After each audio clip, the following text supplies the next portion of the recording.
بسم اللہ الرحمن الرحیم۔ خوش آمدید کرتے ہیں بک مان پبلیکیشنز کو۔ ایک بار پھر سے آپ کے لیے لے کے آئے ہیں الفا سیریز کی ابابیل اردو برائے جماعت پنجم۔ السلام علیکم، کیسے ہیں آپ سب؟ امید کرتی ہوں کہ میرے پیارے سے بچے خیر و عافیت سے ہوں گے۔ تو کیا آپ سب تیار ہیں آج کے سبق کو پڑھنے کے لیے؟ جیسا کہ آپ کو پتا ہے کہ آج ہم سبق نمبر 13 پڑھنے والے ہیں، جس کا نام ہے سیسل چودھری۔ تو سیسل چودھری کے بارے میں ہم پڑھیں گے، لیکن اس سے پہلے ہم حاصلات طالب پڑھ لیتے ہیں۔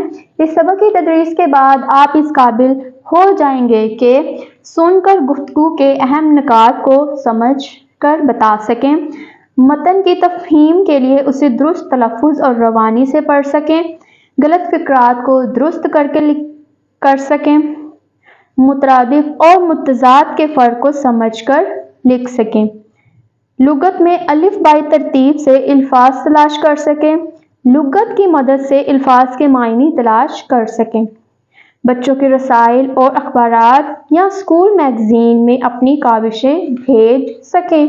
تو کیا آپ کو معلوم ہے ہماری بہادر فوج پاکستان کی سرحدوں کی حفاظت کرتی ہے اور اپنی جان کی قربانی دینے سے بھی دریغ نہیں کرتی۔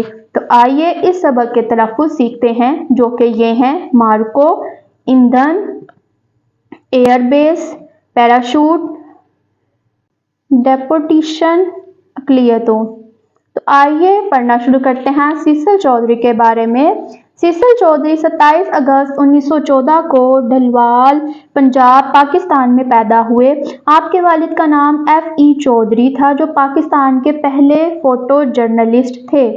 سیسل چودھری نے ابتدائی تعلیم سینٹ انتھونی اسکول لاہور سے حاصل کی اور FC کالج لاہور سے فارغ ہونے کے بعد آپ کو 1960 میں پاک فضائیہ میں کمیشن ملا۔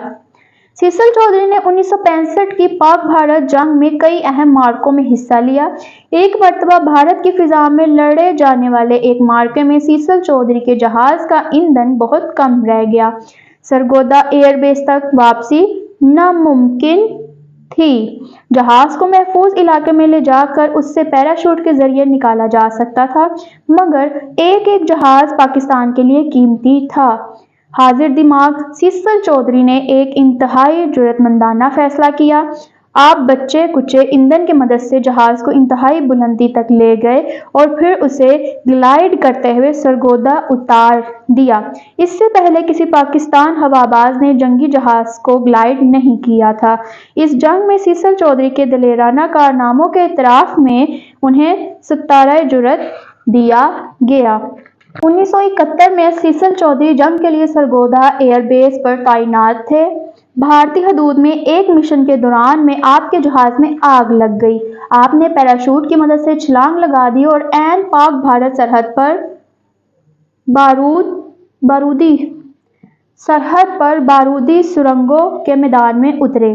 آپ کو پاکستانی مورچوں تک پہنچنے کے لیے محض 300 گز کا فاصلہ طے کرنا تھا۔ اس علاقے سے آپ کا زندہ نکل کر آنا کسی معجزے سے کم نہیں تھا۔ پاکستانی فوجیوں نے آپ کو فوراً ہسپتال پہنچایا، کیونکہ آپ کی 4 پسلیاں ٹوٹ چکی تھیں۔ ڈاکٹروں نے آپ کو مکمل آرام کرنے کا مشورہ دیا، مگر آپ اپنے بھائی کی مدد سے رات کی تاریکی میں ہسپتال سے فرار ہو کر اپنے بیس پہنچ گئے۔ اس کے بعد آپ نے ٹوٹی ہوئی پسلیوں کا درد سہتے ہوئے 14 فضائی معرکوں میں حصہ لیا۔ اس مرتبہ آپ کو ستارۂ بصالت دیا گیا۔ جنگ کے بعد 1979 تک آپ نے مختلف علاقوں میں تعینات رہے۔ آپ نے پاک فضائیہ کے سب سے اعلیٰ فضائی بیڑے کی سربراہی بھی کی۔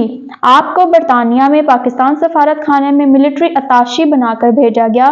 1979 میں آپ ڈپوٹیشن پر عراق چلے گئے اور عراقی ہوا بازوں کو تربیت دینے لگے۔ سیسل چودھری نے 1986 میں پاک فضائیہ سے ریٹائرمنٹ لی اور شعبۂ تعلیم سے وابستہ ہوئے اور کئی برس تک سینٹ انتھونی اسکول کے پرنسپل کی حیثیت سے فرائض انجام دیتے رہے۔ بعد میں آپ سینٹ میری اکیڈمی راولپنڈی کے پرنسپل بن گئے۔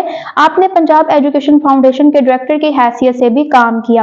سیسل چودھری 70 سال کی عمر میں